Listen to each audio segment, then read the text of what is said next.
Okay, we're gonna call the July 20th meeting to order. Roll call. Mr. Smith? Here. Mr. Vaculek? Here. Mr. Murray? Here. Mr. Miller? Here. Mrs. Kiefer? Here. All right, Pledge of Allegiance. I pledge allegiance to the flag of the United States of America, and to the republic for which it stands, one nation, under God, indivisible, with liberty and justice for all. Okay, at this time, does anyone desire to add, delete, or separate any items of the consent agenda as proposed? Okay, I just need a motion to approve the meeting agenda as presented for the regular board meeting on July 20th, 2020. So moved.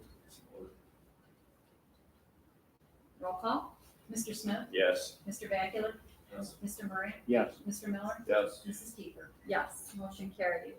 I need a motion to approve the minutes of the regular board meeting held on June 22nd, 2020. So moved. Support. Roll call. Mr. Smith? Yes. Mr. Vaculek? Yes. Mr. Murray? Yes. Mr. Miller? Yes. Mrs. Kiefer? Yes, motion carries. At this time, is there any board members with correspondence? All right, Mrs. Luke? I have one item here. We did find out on July 16th that the state tax commissioner issued final determinations on both the Rover and the Nexus pipeline appeals of their public utility personal property tax valuation and rejected both appeals. So that's good news for us. However, the process is probably not over because the pipelines now have 60 days to appeal this ruling. So I talked to the county auditor's office and was told that they expect them to appeal and that this process could take another several months. In the meantime, they'll likely continue to pay at the lower appeal tax rate. So practically speaking, nothing has really changed for us yet. We'll continue to use the lower revenue amounts for both pipelines on our forecast and for budgeting purposes until this works its way through the system. And I did check with the auditor's office today to see if they've heard anything, and they haven't, but. Do they appeal that to a different authority then? What's that? Do they appeal that to a different place, a different authority? I'm not absolutely sure if it's a different, it's the tax commissioner is the one who issued the determination on this, and I don't know if that's separate from the, you may know, Zach, if that's separate from the BTA, the Board of Tax Yeah, Appeals? the Board of Tax Appeals is a separate entity. Okay. And so then from there, they can also file an appeal, I believe, to either the 10th District Court of Appeals in Franklin County or directly to the Ohio Supreme Court. This is an appeal that they could file automatically. Okay, The next level, I believe, are what they would have to get leave from the court to go any further. So they wouldn't necessarily be able to proceed past this level, but that's not really my area. That's my understanding. So, and Denise, I guess follow-up question on that.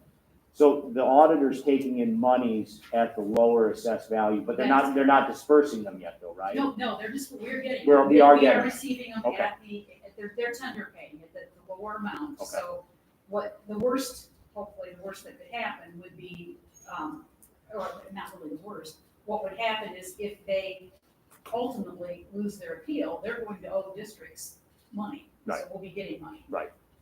Hopefully this is avoiding us being in the situation of having to repay. Right, So avoiding we it. have to take it back or take it out of future real estate. It's protecting from an overpay. Right. Okay. Right. So.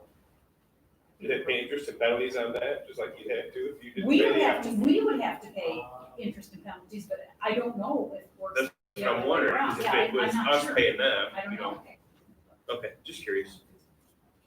So it's gonna be, I mean, according to the auditor's office, it would be probably several months before it gets through this step, so we'll see. Mr. Small? Okay.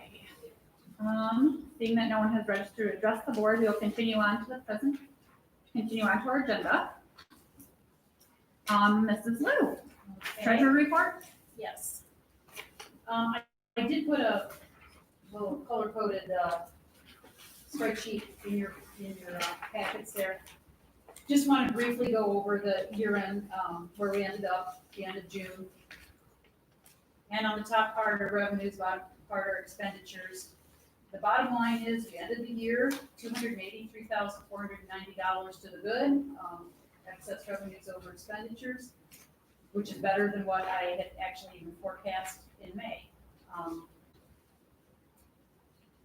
And if you look, I'm not gonna go through everything, but we came in 5.2% overall higher in revenue than what we had originally budgeted or expected. And we spent 2.5% less than what we had initially budgeted. Some of the things that helped us out a little bit are, I'll go through the revenue stuff.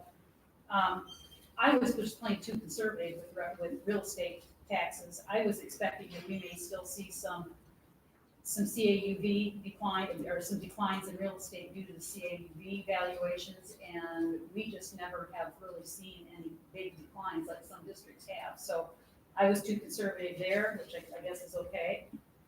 Income taxes, I was way too conservative. Typically, I try to stay conservative with that because you don't know, but compounding that was the fact that we had we had reduced the 0.75% levy to 0.5%, and it is difficult to calculate that as money comes in at a lower rate. It doesn't automatically just all change at a given date. So I was just way off. So hopefully I'll try to hit better. Although for this year I don't know how I'm going to possibly hit anything accurate for this year. Well, we don't mind it when you get it wrong. I know. I never want to get caught on the other side of it. Yeah. Well, let's set it that way.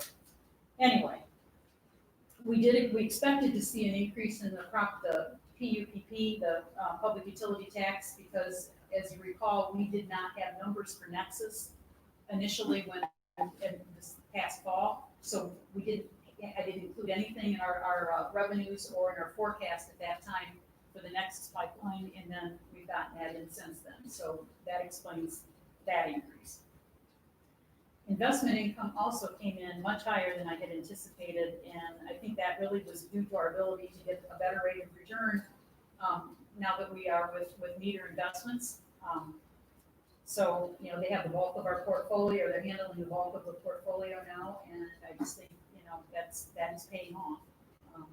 And especially with where things are at right now, with the rate of return that we can get anywhere, but especially with bank, CDARS, I think we're better off now that we have that money invested with them, because, everything is down, but they are going to be able to do a better job for us than what we could have done, or I could have done.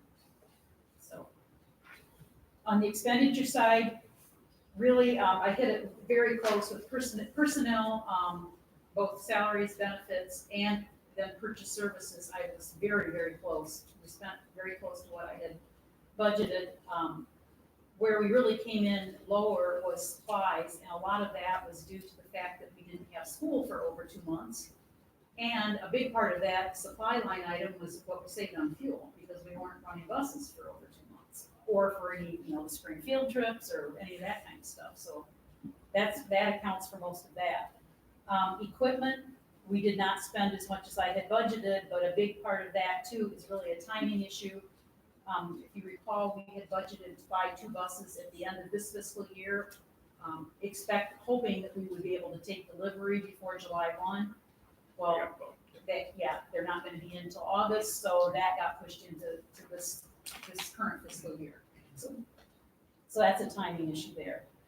We were also able to reallocate about $90,000 worth of computer expenses to some new money that we received, the ESERS funding for this fiscal year, and was able to reallocate some of that from the general fund. So that kind of helped out our expenditures there too.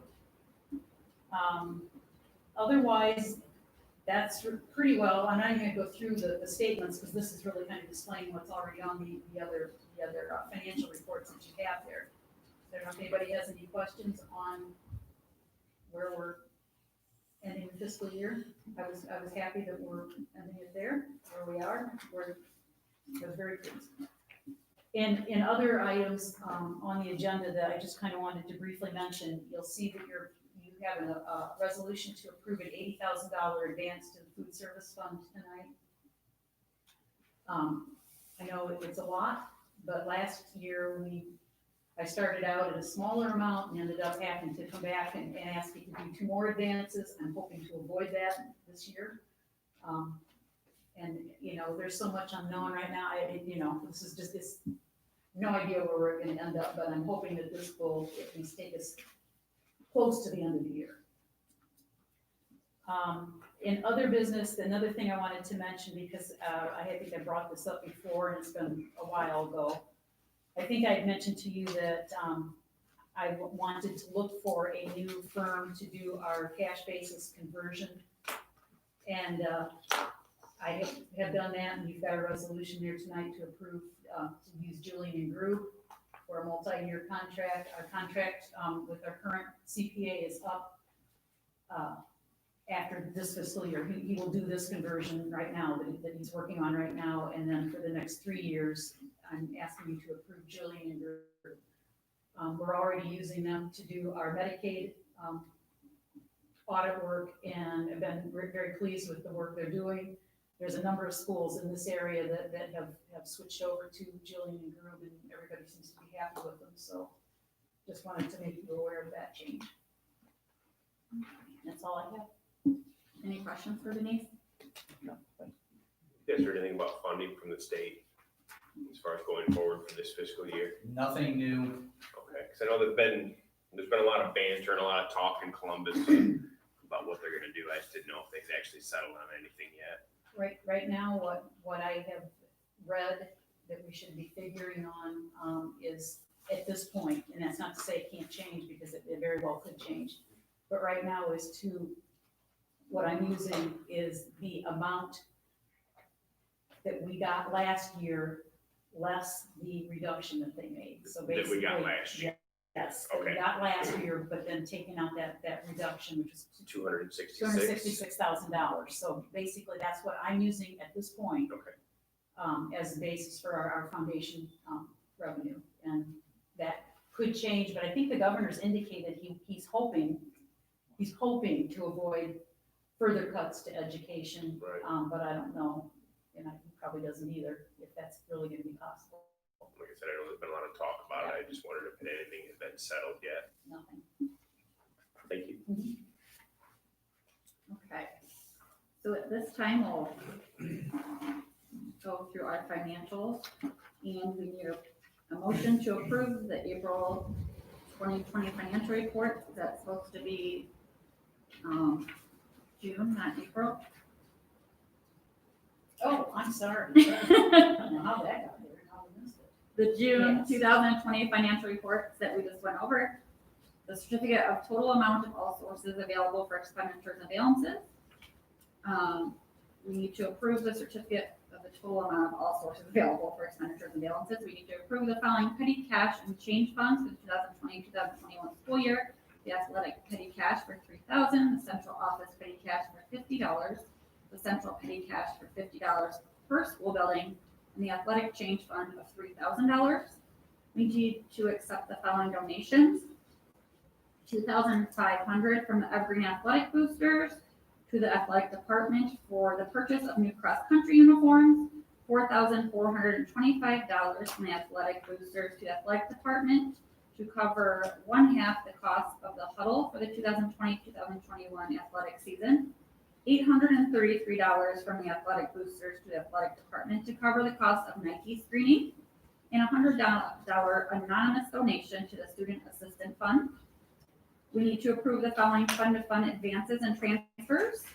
The fund advance of $80,000 to the food services, as well as $558.70 from the class of 2020 to the class of 2021. We need to approve the report for financial year 2021 annual financial statements on the OCBOA other comprehensive basis of accounting in the GASB 34 format. So move. Was that That and Nate. Any questions or discussion? What is Nike spraying? Good question. So I attended the meeting, so, the Nike apparel that we had from Team Sports, Athletic Boosters is gonna pay $833 for a logo on it, and then they are going to sell that. And read the- Gotcha. Okay. So it's apparel we had that we, put in a logo on the Athletic Boosters are gonna sell. Okay. Any other questions? All right, roll call. Mr. Smith, Yes. Mr. Vaculip, Yes. Mr. Murray, Yes. Mr. Miller, Yes. Mrs. Keeper. Yes, motion carries. At this time, we'll move on to personnel. We need to approve a motion to offer the following supplemental contracts and approve volunteers for the 2020-2021 school year pending the completion of all people activity permit requirements.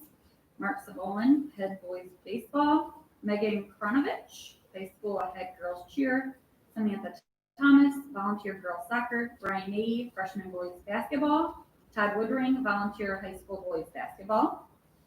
We need to offer the following supplemental contract for 2020-2021 school year, pending the completion of any and all certifications and or licensure requirements. Brittany Savolin, high school head teacher. I just need a motion to approve the above listed personnel positions. Support. Questions or discussion? All right, roll call. Mr. Smith, Yes. Mr. Vaculip, Yes. Mr. Murray, Yes. Mr. Miller, Yes. Mrs. Keeper. Yes, motion carries. Move on to other business. I need a motion to approve an agreement with the Northwest Ohio Virtual Academy for licensing and or an online learning instructor for the administration of certain virtual course material at an estimated cost of $3,650 for the 2020-2021 school year. So moved. Support. Questions or discussion? Is this something we always do? Okay. Right. Roll call. Mr. Smith, Yes. Mr. Vaculip, Yes. Mr. Murray, Yes. Mr. Miller, Yes. Mrs. Keeper. Yes, motion carries. I need a motion to approve a contract with Jillian and Grube, Westerville, Ohio, to compile the district's financial statements on a modified cash basis for accounting in a format consistent with the presentation requirements of GASB 34 for fiscal years ending in June 30th of 2021, 22, and 23 at a cost of $2,800 for each year of the contract. So moved. Support. Questions or discussion? Right, roll call. Mr. Smith, Yes. Mr. Vaculip, Yes. Mr. Murray, Yes. Mr. Miller, Yes. Mrs. Keeper. Yes, motion carries. Need a motion to approve the Evergreen High School Student Handbook as recommended by the administrators. So moved. Support. Questions or discussion? I guess I have a question. Does the handbooks, just so I guess to clarify, that doesn't include the current COVID policy? That's going to be a separate document from these handbooks? Okay. Did we look into and add those changes that the students had asked us from last year? They asked about the vaping rules for sports in high school. The vaping rules would be in the athletic one, Athletic. but it was incorporated into the high school. Okay. All right, any further discussion? Right, roll call. Mr. Smith, Yes. Mr. Vaculip, Yes. Mr. Murray, Yes. Mr. Miller, Yes. Mrs. Keeper. Yes, motion carries. Need a motion to approve the revisions to the Evergreen Local Schools Athletic Handbook and Student Athlete Handbook effective on adoption. So moved. Questions or discussion? Right, roll call. Mr. Smith, Yes. Mr. Vaculip, Yes. Mr. Murray, Yes. Mr. Miller, Yes. Mrs. Keeper. Yes, motion carries. Need to approve the Evergreen Elementary, Middle School, and High School Staff Handbooks as recommended by the administrators. Support. Questions or discussion? Right, roll call. Mr. Smith, Yes. Mr. Vaculip, Yes. Mr. Murray, Yes. Mr. Miller, Yes. Mrs. Keeper. Yes, motion carries. We'll move on to approve the Evergreen Local Schools Revised Technology Plan as recommended by the Technology Committee. So moved. Support. Questions or discussion? Right, roll call. Mr. Smith, Yes. Mr. Vaculik, Yes. Mr. Murray, Mr. Miller, Yes. Mrs. Keeper. Yes, motion carried. We need to approve school bus stops as recommended by the superintendent and the transportation coordinator. Bus routes and stops are on file with the transportation department. The board further authorizes the superintendent as her and his designee to change board-approved stops whenever necessary for the 2020-2021 school year. So moved. Support. Questions or discussion? Roll call. Mr. Smith, Yes. Mr. Vaculik, Yes. Mr. Murray, Yes. Mr. Miller, Yes. Mrs. Keeper. Yes, motion carried. We need to accept the following highest bids for the 2 pickup trucks auctioned by the district on July 15th. The 2002 Chevy Silverado K 2500 went for $2,000 by Neil Shaw. The 2015 Chevy Silverado K 1500 went for $16,800 by Mill Creek West Unity Schools. Support. Questions or discussion? Someone knew how good that truck was, huh? I know. Had a little history there. Roll call. Mr. Smith, Yes. Mr. Vaculik, Yes. Mr. Murray, Yes. Mr. Miller, Yes. Mrs. Keeper. Yes, motion carries. At this time, we need to approve an extension of the MOU that we have with the EEA evaluation changes due to COVID-19. So moved. Support. Questions or discussion? All right, roll call. Mr. Smith, Yes. Mr. Vaculik, Yes. Mr. Murray, Yes. Mr. Miller, Yes. Mrs. Keeper. Yes, motion carries. We need to enter into an agreement with AmeriGas Propane to purchase propane at the company's local area index plus 40 cents a gallon, plus all applicable taxes, fees, and charges for the period of August 1st, 2020 through July 31st, 2021. Support. Is it done? Okay. All right, questions or discussion? How does this line up with last year's pricing? It's flexible pricing. Last year, we had a contract for X amount of gallons. We didn't meet it. They gave us a grace period. The new contract would not allow us the grace period if school was shut down. So we think it's safer to go with the flexible pricing throughout the year rather than to be locked in and have to pay. The school would stop. So essentially, last year they said, don't worry about the amount of gallons that we committed to, Correct. but going forward, we would have to They would- commit. If we committed to 100,000 gallons, we would have to There was buy. no guarantee that they would honor Gotcha. that, so we figured for this year, for a year, we're better off probably doing this. Right, this went out. Okay. Roll call. Mr. Smith, Yes. Mr. Vaculik, Yes. Mr. Murray, Yes. Mr. Miller, Yes. Mrs. Keeper. Yes, motion carried. All right, at this time, our discussion information, Mr. Small, would you like to take over? Sure, I got a number of items around here for information and a few for discussion. The first one for information, wanted to note as a result of the reduction in force for OPSI members approved by the Evergreen Board at the June 22nd regular meeting, the following changes have been made as a result of the bumping process within the union.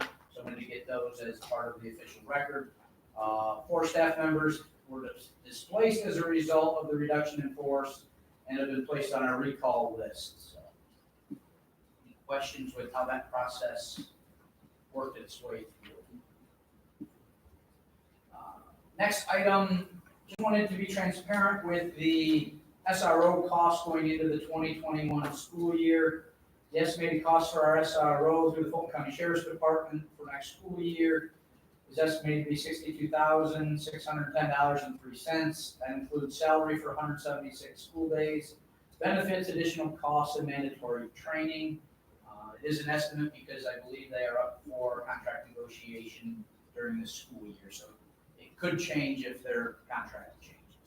Just wanted to make sure, and the district has made the commitment to have the SRO in the building long term, and just want to be transparent with the costs for that service that the Sheriff's Department is providing. How does that compare to where we were last year or the year before? Very close. Okay. Next item, the 2020 school reopening plan. We have an internal task force that has met twice in the last week to continue to develop our reopening plan. The Plan will address various areas including daily health assessments, face covering, social distancing, cafeteria, transportation, cleaning, and others. As a district, we still believe that face-to-face instruction on campus is best. Our goal is to share the return to school plan with the community later this week. We are also developing a revised remote learning plan. Should we, on-campus instruction be interrupted or not permitted based on the state. So a number of areas going into it. I think maybe best to address any questions you have related to the reopening plan rather than go through all of the pieces of it individually. Do we have any families that are opting into just pulling their kids out completely?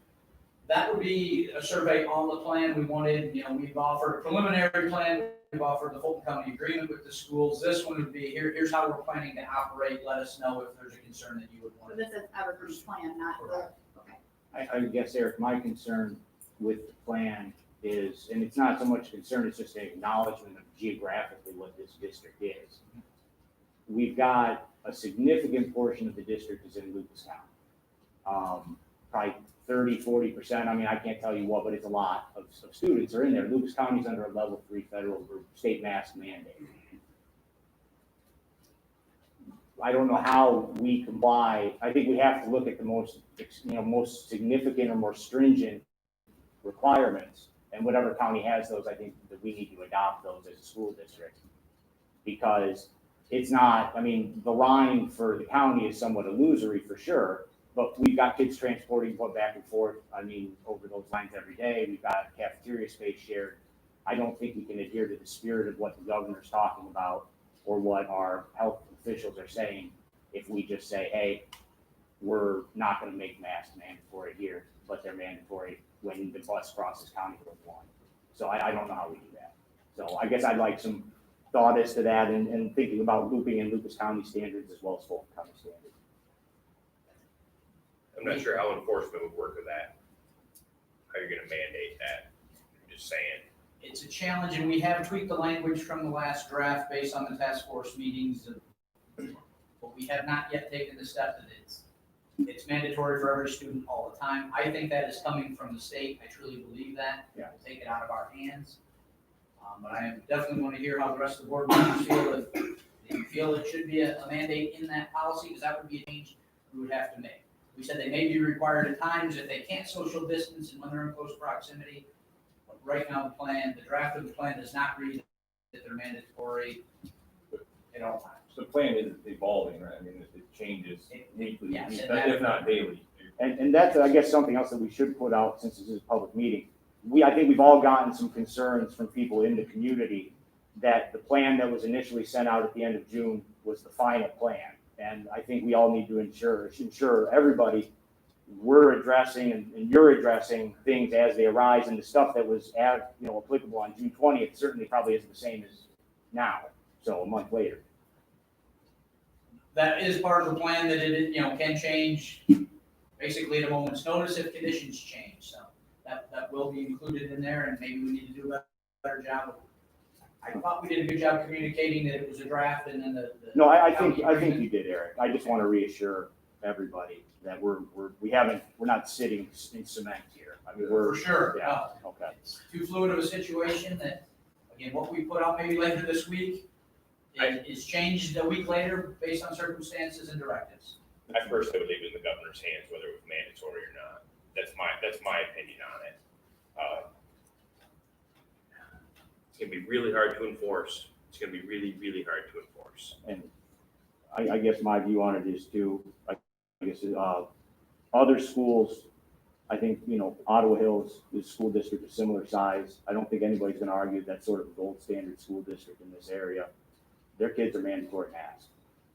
If the kids It's in a different Ottawa, geographic area. it's a though. different geographic area, but if the kids in Ottawa Hills are worth masks, kids in Evergreen are worth masks. I mean, I get that the facts and circumstances are different, but we have longer bus rides than the kid in Ottawa Hills do too. I think there's a way to do it, particularly I see you've got another item, I don't want to anticipate it, but there's a way that masks can be provided, and we can just have that be the business of the school without making it a political thing. I know it's a hot button issue, but the safety of the kids, I mean, and the safety of their parents and the staff, I don't think we can really, take any half measures leading into the school year. You can push the mandate, but there's also exceptions. Well, there's gotta be exceptions, I mean, sure, but those are gonna be case by case as opposed to some sort of broad categorical. I think the baseline should be you wear a mask, and if you're not, what's your reason? And if, we're maintaining social distancing here, that's not gonna be possible on the bus, we know that. It's not gonna be possible in some classroom settings. Then we do have the option of keeping your kids at home. That is an option that we're providing as well. So if you don't feel comfortable with it, keep your kids at home and learn remotely. But You're gonna get tremendous blowback from parents and students if you require it. That's all I'm saying. My question is, if you mandate it, let's say they pull it down, they don't wear it. Right, what do you do? Can't make you know what I mean, what are you gonna, that's something to look at too, because I can see that happening. Sure, and just, I guess, to address Mr. Smith's point, though, I don't think it is you want everyone to wear a mask, or you're concerned that people aren't wearing masks, so your kids should stay home. I think the science is what it is, okay? So there are other reasons people don't wear masks, not to get in on those. Those got nothing to do with school.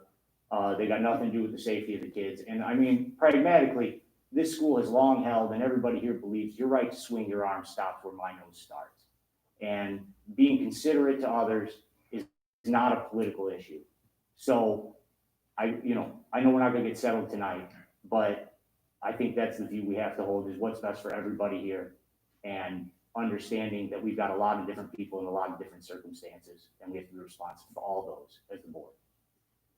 I, as a parent, have figured in my hands, I am furnishing my children masks. Yeah. But I've also told my children, if you get a headache, you don't feel good, you can take your mask off. I don't expect my child to, because they do. They say that smaller children, they tend to have issues. I have an 8-year-old. You're not gonna get her to wear that all day. I told her I want you to wear that on the bus. If you're walking from class to class, I want you to have a mask on. I've explained to her, but I also don't think that I expect an adult to get on her case if she doesn't have that mask on. So I think it's something that each family is gonna come at differently, even if it's mandated that they wear masks and they're furnished to them. I don't know how you're gonna get kindergartners and first graders to wear a mask. But how do you get them to stop chewing gum? I mean, it's the same thing. It's they stop chewing That's gum. not the same. It is from you're talking about the amount of staff engagement. I don't think there's a big difference. And so, I think there's whatever reason, it's become a loaded thing. Mm-hmm. The science is what it is.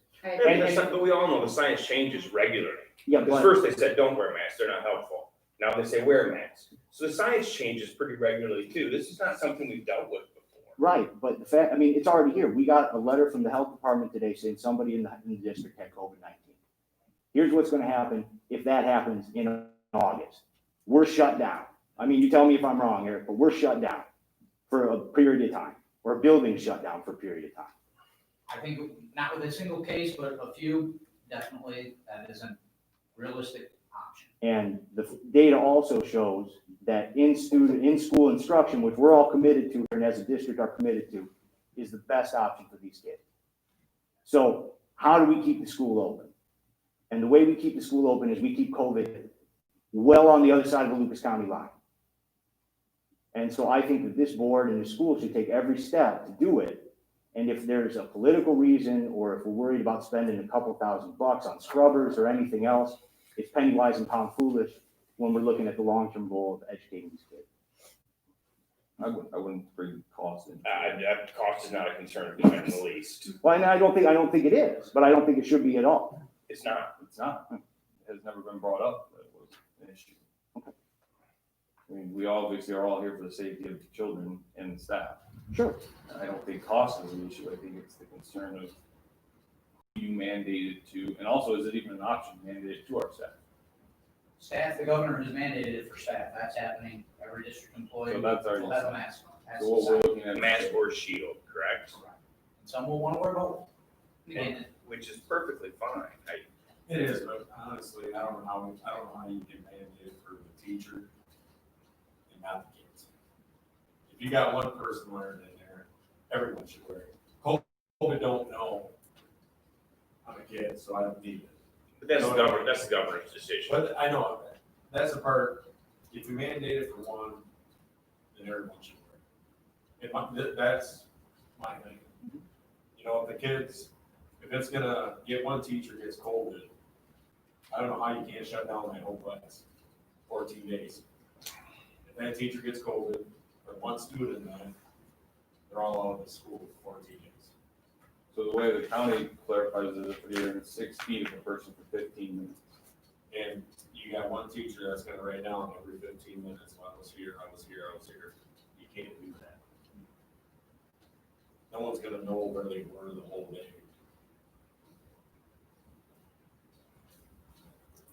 I don't know.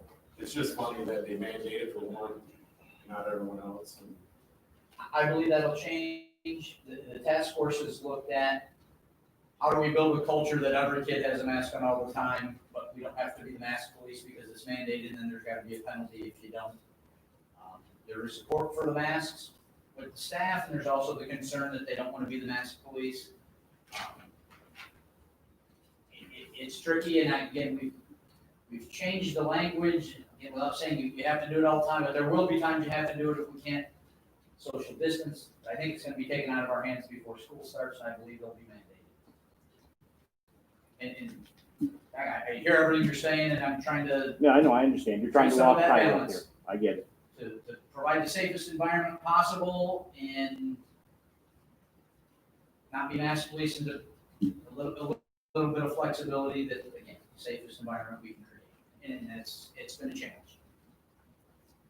Has there been any changes to transportation? That will come up here in a minute with the transportation update, but how we'll sanitize the bus, I'll go over, and seating on the bus, are gonna be siblings and spaced as they can and assigned seats, so. But again, it's that challenge of maintaining the recommended social distance of 6 feet is very hard on some of the routes. because you're talking every other seat, I guess, front to back. If you sit behind 6 feet. the seat, you'd have to skip a seat. Yes. There we go. And that's not realistic for this district, right, to get the kids to school. I'm hoping at that point, the parents are having their children wear the mask on the bus and in the halls and in all the appropriate places. Are we going to say they have to as a district? If the state says it, it's very simple. Follow the mandate.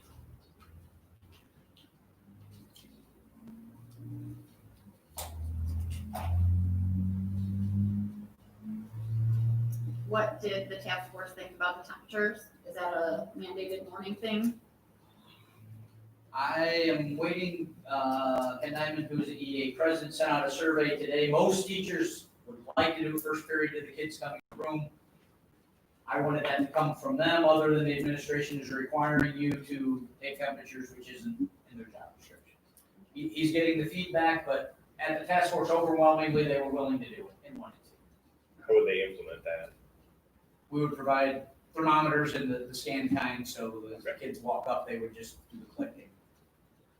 Guess one concern that we need accurate thermometers, because some that we've used for other things have seemed to read a little low if you were. Could be in short supply at this point too.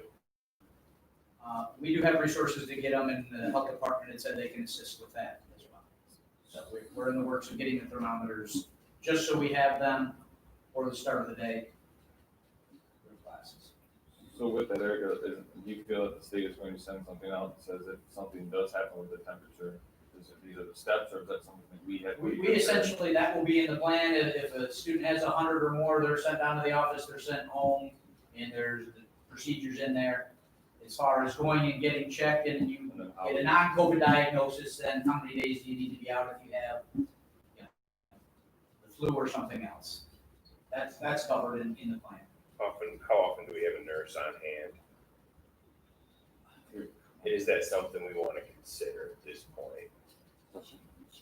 We have time. About 2.5 days. 2.5 days a week? I don't know, We got some- I'm just throwing it out there, I'm not, Ideally, it would, under these conditions, to have one in each building every day. I mean, I'm not saying one way or the other, but And once that nurse is exposed, that nurse is gone. yes. But wouldn't that be the same with our office personnel? Yes. Right. Yes. Well, we get, again, it's that what is exposure and can they Right. keep the distance and not be within 6 feet for 15 minutes, but we are set up with, the sick rooms and the plan to disinfect them, and it's gonna be critical that if we do make a call home, that a parent comes in and picks the child up right away and does the appropriate follow.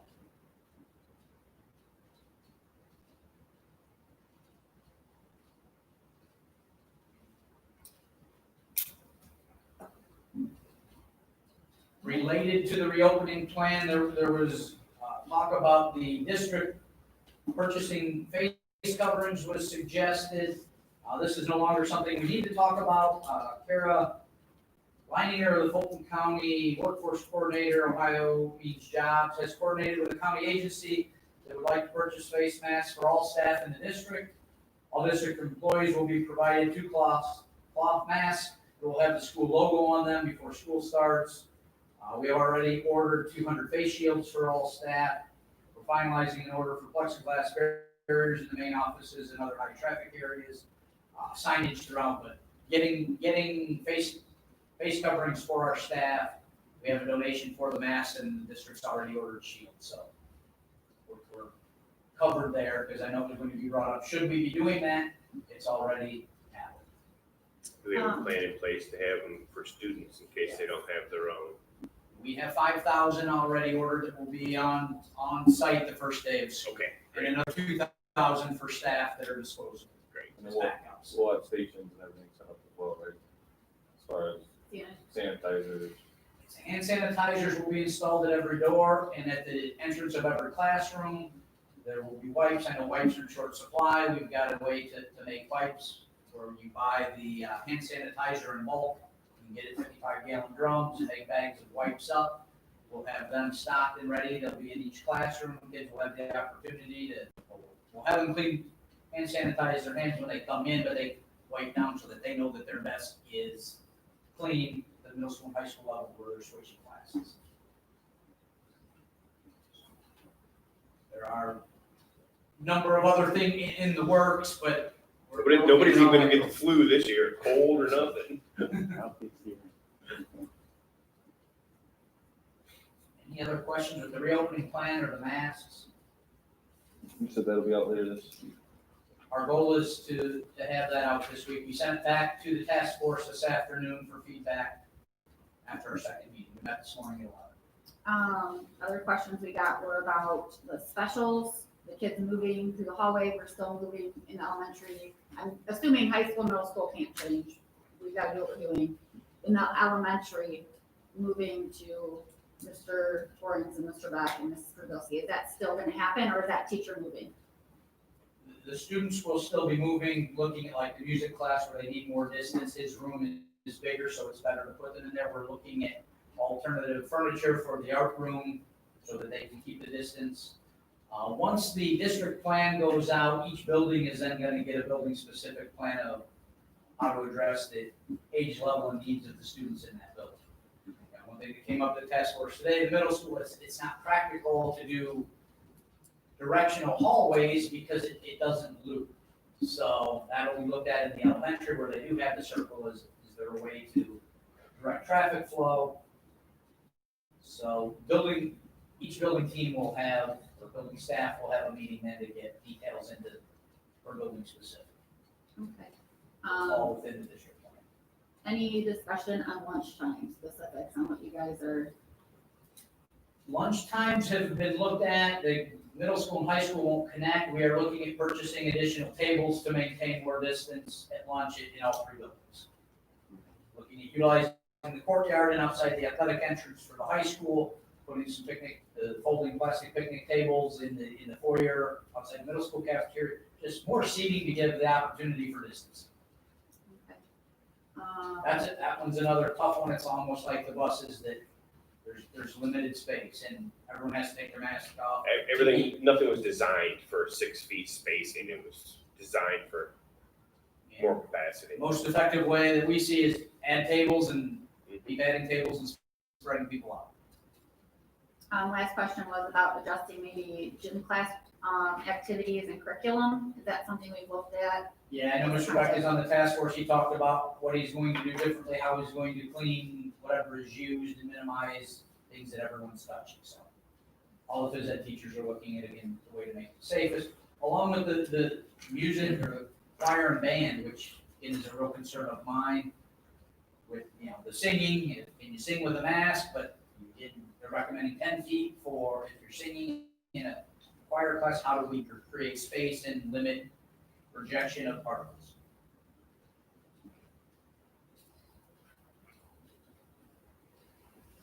All right.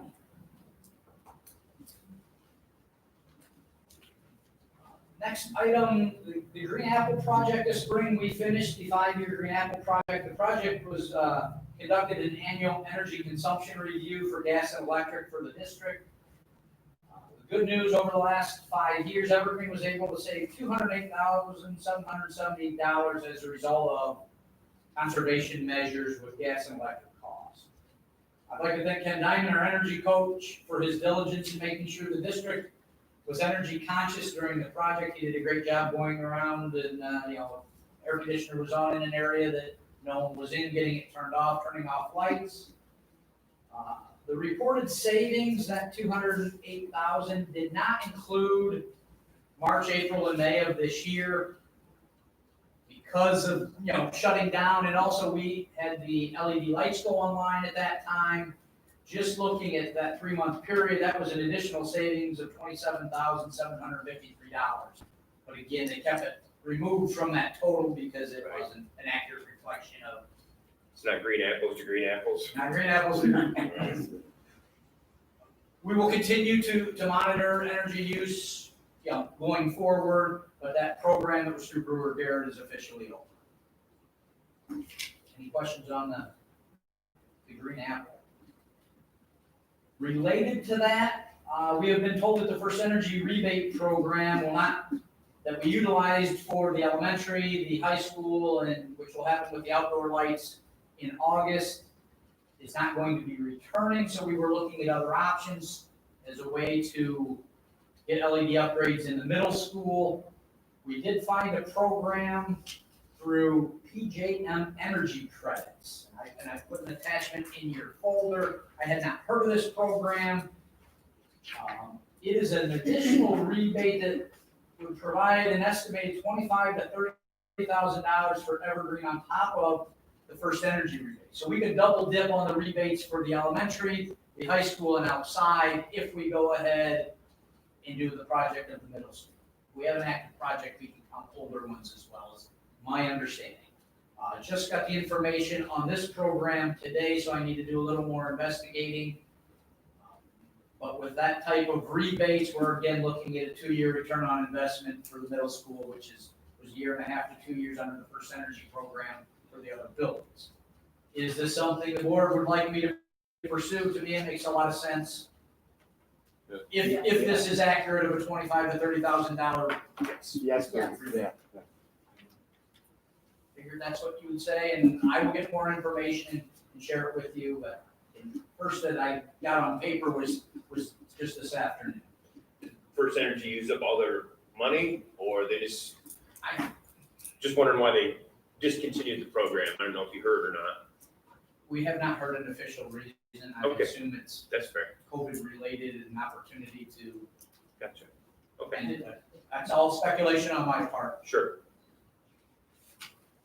One last item for discussion, it has come up, it's been suggested that the district pay for volunteer coaches' credentialing costs. So if you're a volunteer coach, should the district, because you're donating your time, pay to get you a pupil activity permit? I guess if we open that door, then, we have had in the past mentors at the elementary who come in and read, they simply need a background check. Should we pay for that if we're gonna pay for coaches? Denise did a survey of 4 county schools to see are other schools doing this. We have heard they were, and in fact, more than half that replied, I believe, were. There was Paying credentialing. 14 that replied, 7 of which think we're doing it, yeah, 7 of which we're doing it, well, depends on whether it's for, some of them that are doing it for athletic, for coaches, aren't doing it for classroom volunteers or vice versa, but I think of the 14 that replied, 7 were, we have it right there, I think two somewhere. Some were doing both, some were not, and if we wanna go down that road, then if it's a volunteer coach, do we wanna build that through athletics, does that get billed to the general fund? If we open the door for coaches, do we need to then open for other volunteers? And again, this year, volunteers are going to be at a minimum because of the current situation. What's the cost to get certified as a volunteer coach? If it's simple, a volunteer that come in and read, it's Right. the background check, which is $50. If it is a pupil activity permit, I believe the class is $75. Not sure if there's a charge depending where you do CPR. Then there's an application Application, fee. I wanna say it's 125 total. So somewhere in the neighborhood, of maybe $400 all Oh, total. oh, no. No, it would be about 125 for a Okay. coach and 50 Oh, okay, if for- you already, but you have to get CPR certified It's too. part of that. That's part of that cost. My thought is for coaches, personally, I would say that we should pay for it and it should come out of the athletic fund. That's my thought. And we don't need a decision today, but I Okay. do, because it's come up and Farron, I wanted to put it out there and get the boards of, My opinion is someone's willing to spend that much time to help with our kids. We can cover that. We're not paying them, we're just paying to make sure that they can be with our kids. How many do we usually have volunteer wise? I didn't I would count. say about 80 a year. That's what I was I thinking. would guess Yeah, about 6 to 8, somewhere in there. 6 It's to not 8 what throughout the runs on school year between football, basketball, It's just all coaching. That's Yes. coaching, yeah. coaching. And then there's, in a normal year, you'd probably have that many more at least. Probably 8 to 10 volunteers at the Yeah. elementary that come in regularly that read to the kids and do different. Do they have to have background checks yearly, or is it like every 3 years? 3 It's years. not every year. it's That's what I every year. thought, but I wasn't sure. And then I think educator. Gotcha. So whenever you renew your license, Right, it's maybe a it's- 5-year cycle. So are we, I thought we were doing background checks in the office, are you not doing We are. that? We do. Okay, Yeah. but we charge them $50 for the background checks? Well, I think this last year, we did have some volunteers that we just did the check and did the background checks and did not charge them, but it doesn't cost us even quite $50. So we can at least do We that can part. do it, we can do it, It's, but we do have to pay for it. There's a fee that we have to pay the state to run those background checks. I guess I worry about consistency. If we open the door in one area, we're kind of opening the door, and is that something we want to do? It's something I would be I good don't know if with. you do it all the athletic fund, though. That's whatever. That wouldn't be fair to the other volunteers in the elementary if we're making coaches come out of athletic and we're just doing the other ones out of, what would you do out of each building? No, Come out no, of I mean, I elementary? think it's athletics, it needs to come out of the athletic fund. That's I the think cost- so. That's the cost of running the program. And the general fund is really for education anyway, Yes. so Because if you're That's gonna my thought. volunteer, that head coach is asking for another staff member, you know. And I don't think we want to discourage people who would be otherwise qualified from volunteering because they might be short a couple $100. I mean, not only discourage them, but penalize Yeah, them. but I mean, yeah, so I think, you know, the volunteer and the community participation is great here. So I think we want to encourage that. My only reservation would be with coaching, that maybe there's a limited number we pay for, because maybe I'm a coach and I want to bring in 5, Yeah. I can bring in Yeah. 5 Agreed. people, well, now we've got a significant cost. I think there should be a limit on that. Definitely. So if the board is, I can further look into that and either come up with a policy to approve or a way to put some parameters on it. I just didn't want to spend the time if there wasn't support for looking into it. I support looking into that. I do as well. That's fine.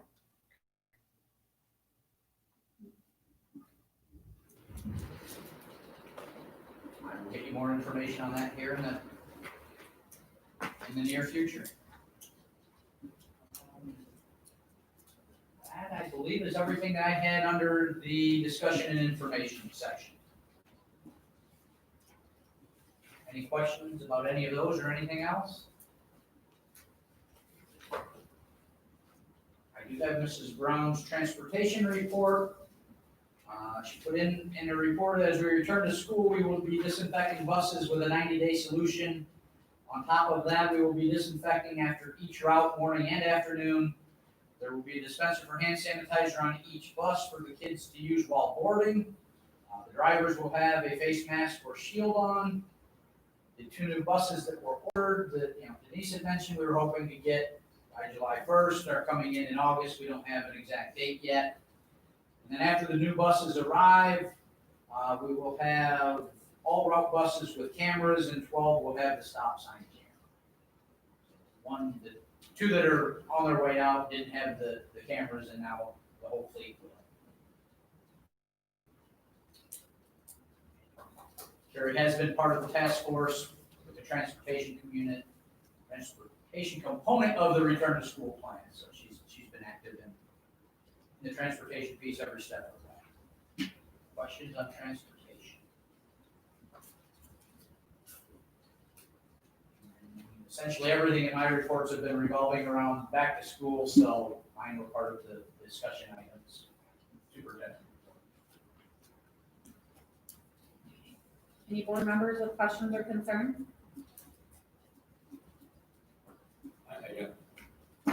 Very value coming to ask is my kind of today. How long are we with ARS? Like, what's our contract? Offhand, I don't know. That is something I can look up. And the reason why I ask is, do we ever put it out to, look at someone else?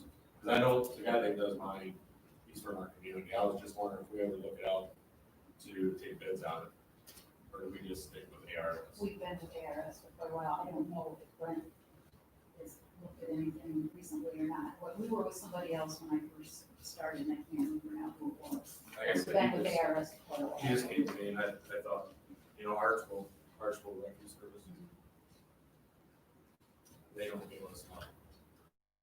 As far as money in the district, I was just wondering if maybe look at something that's in our district that takes action on here, maybe see if he can do a good job or.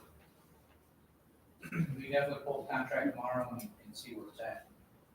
If it's not up, we're not gonna pursue it, but if it's coming soon, then definitely open to it. Even when it Better is, deal. I mean, even what it is, the talk or whatever. The other thing is the baseball field, Mhm. the infield looks good. But from the sideline to the fence, all that new sod is really brown. And the infield looks good, so that's getting sprinkled. And I know they said the pond was low. We put all that money into it. As they say, you're gonna pond down, nothing to, here again, we might have to do something to use sprinklers. We gotta tie in somewhere else and get water. They look pretty bad out there. I have not noticed, but I will take a look at it. You might, we got this rain and stuff, but it was probably about a 3-week stretch here. This fresh sod didn't need water quite often. Did Tyler ever get back with us on the maintenance plan? He did not give us a quote for the maintenance plan that we requested. That was a 5-year old, or 3. We were just seeing what he would. We were just looking To see what, this year to maintain, and if maybe he sent it back to Mr. Roofer and he didn't forward it on, that's a possibility. I can check on it. Mr. Stout's official first day is August 1st. Sorry. Derek Stout. Yes.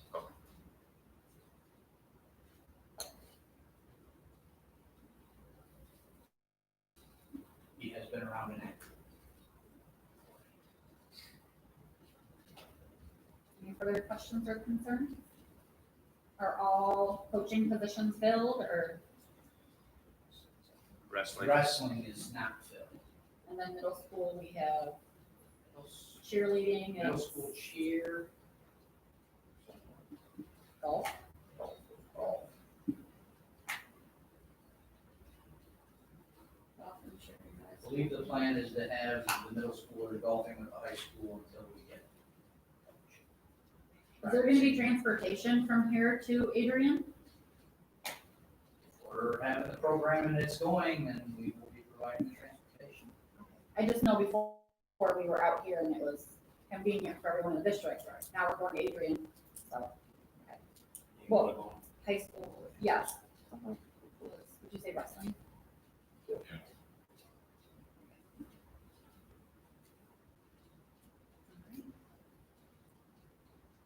Any further questions or discussion?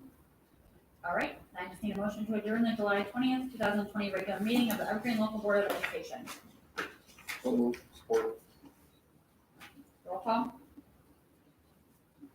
Mr. Smith? Yes. Mr. Bakula? Yes. Mr. Murray? Yes. Mr. Miller? Yes. Mrs. Keeper? Yes, motion carries.